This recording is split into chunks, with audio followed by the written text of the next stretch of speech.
Dans le contexte des changements climatiques, les érablières plus au nord se démarquent en offrant des résultats surprenants dans ce contexte.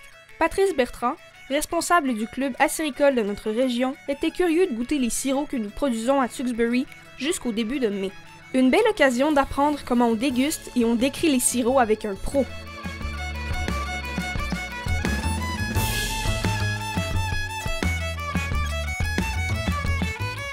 Cette capsule vous est présentée par la microbrasserie La Souche avec la participation d'Élès Bilodeau.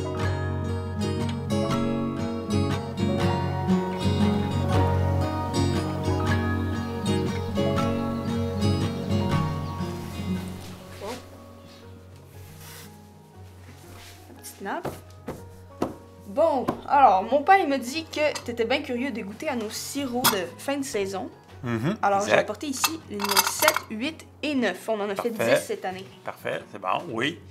En réalité, je veux savoir un peu qu'est-ce que vous avez produit en fin de saison. Parce qu'en fin de saison, comme ça, ben, on peut peut-être avoir des mauvais goûts, des goûts différents. Comment tu travailles avec ton évaporateur. Je veux voir, y a-tu des correctifs à amener au niveau de ta production? Puis je veux voir aussi à quoi ça ressemble. Parce que chez vos sirops, vous les avez produits très, très tard ici dans votre saison. On a une saison qui est relativement au nord. Hein? Il n'y a pas bien d'érablières au nord de ce qu'on est ici. Oui, il y en a rendu au Saguenay-Lac-Saint-Jean, mais c'est comme un micro-climat au Saguenay-Lac-Saint-Jean. Fait que si on extrapole, on enlève le lac Saint-Jean, il n'y en a plus d'érablières. Hein? Et à peu près 10 km plus loin, il n'y en a plus. Donc, je suis curieux un peu de voir ce que vous avez produit. Puis en même temps, ben, ça va donner un petit cours, là, comment déguster des sirops d'érable. Fait que là, on a de l'eau.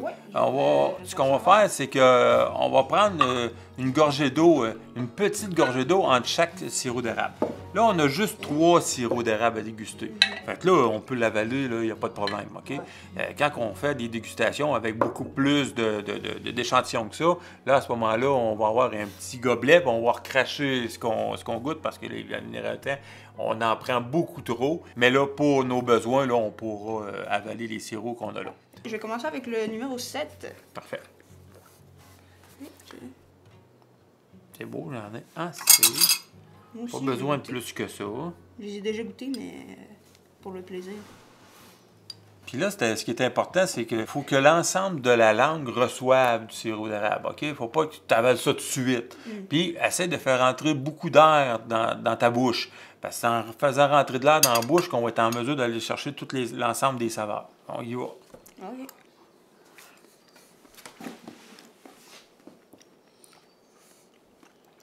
C'est intéressant. Il y a beaucoup d'érable avec un petit caramel, même que j'aurais cru avoir plus de caramel que ça. Vu que c'est un sirop de relativement de fin de saison, fin de saison même, j'aurais cru avoir beaucoup plus de caramel que ça, parce que en fin de saison, on a beaucoup de glucose, beaucoup de sucre inverti dans l'eau d'érable. Ça, ces sucres-là, c'est des sucres qui vont caraméliser facilement. Mais là, c'est vraiment le goût d'érable qui prédomine avec un très léger caramel. C'est très intéressant. Je l'ai encore, ça fait quoi? Ça fait une minute que je te parle. Je l'ai encore dans la bouche. C'est un super de bon sirop d'érable. C'est drôlement le fun. Normalement, on devrait...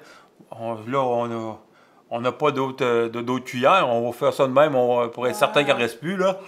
Puis là, on va en goûter un autre. Puis, on va prendre une petite gorgée d'eau. Ouais. OK, on y va au 8e. Numéro 8.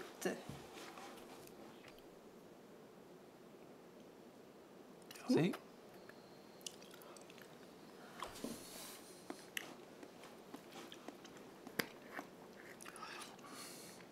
OK. Là, il est un petit peu différent. Le goût d'érable n'est pas là. C'est un goût léger caramel avec, on dirait qu'il y a du miel un petit peu. Vois-tu, un peu comme un petit goût de miel. Moi, ce que j'aimerais te demander, puis là, tu t'en souviendras pas probablement parce qu'on est rendu trop tard, mais y a-tu gelé bien fort dans la nuit avant de produire ce sirop-là? Des fois, quand il gèle bien fort, puis ça fait longtemps que ça n'a presque pas gelé, puis là, ça a gelé bien fort durant la nuit, ça vient changer les micro-organismes qu'il y a dans ton réseau de tubuleux, et là, tu vas avoir comme un petit goût de miel. J'ai quand même un petit goût de miel qui est très intéressant. J'ai aucune sève, c'est impressionnant, j'ai aucune sève. Petit goût de miel, c'est le fun, c'est un sirop de dégustation. OK. Donc là, on va goûter au 9e, puis je Oui. pense qu'il était produit le 6 de mai, tu m'avais dit. Hein? Oui, c'est OK. juste un jour après le 8, dans le fond. Super, fait que je te laisse nous servir ça. Ouais.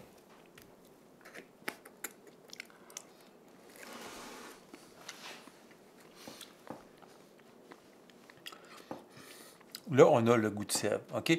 Tout à l'heure, là, le 5 de mai, le 8 qui était produit le 5 de mai, je suis comme flabbergasté. J'ai été très surpris de voir qu'il était aussi bon que ça. Là, on a un goût de sève. Le goût de sève, je ne sais pas si tu le vois, là, hein, c'est différent là, entre celui de le numéro 8 et le numéro 9. Mais c'est une très bonne sève. Ça, c'est le sirop idéal pour faire des bines. Si tu fais des bines, c'est ce sirop-là qu'il faut prendre. Du sirop de sève de mer, ça fait les meilleures bines qu'il n'y a pas. Là, okay? Donc, drôlement intéressant. Une bonne production. Tu aurais même pu continuer encore une autre journée, d'après moi, là, parce que c'est une sève qui est légère. Là, OK? Mais je suis très surpris de voir qu'on vous a top produit ça. Là, le 6 de mai, là, c'est impressionnant. Là. On a une région, on s'en aperçoit, on a une région qui est au nord. Maintenant, t'avais pas un 10e échantillon? Ouais, ben dans le fond, ça, je vais pas pouvoir faire la dégustation avec toi parce que j'en consomme pas. Mon père, il l'a transformé en alcool. Ah! Ouais. Fait que, OK. si tu veux, je peux aller te le chercher pour que vous puissiez goûter ça ensemble. Oui, donc. Ah oui, parfait.